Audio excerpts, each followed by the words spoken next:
les attitudes créatives, on a vu qu'il y avait effectivement des attitudes autour de la communication, puis après il y a des attitudes, un autre degré d'attitude ou de posture. Le premier, c'est la créativité, pardon, pas la curiosité. La créativité n'existe que parce qu'on développe auprès des personnes, des équipes, une logique de curiosité. Donc si vous êtes à l'impulsion et que vous demandez aux gens mais qu'est-ce que tu vois, qu'est-ce que tu as découvert, qu'est-ce que tu as, etc., que ça te fait penser à quoi. Bref, susciter et apprendre aux gens à devenir curieux, vous allez vous rendre compte que vous allez créer un contexte qui va être très favorable à la mise en place de la créativité.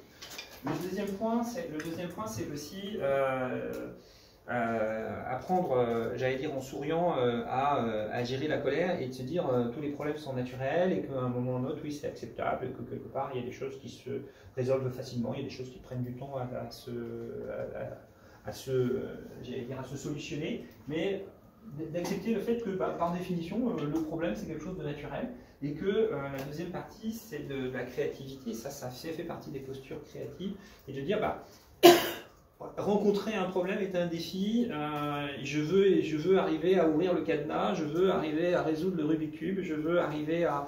Voilà, et de se dire que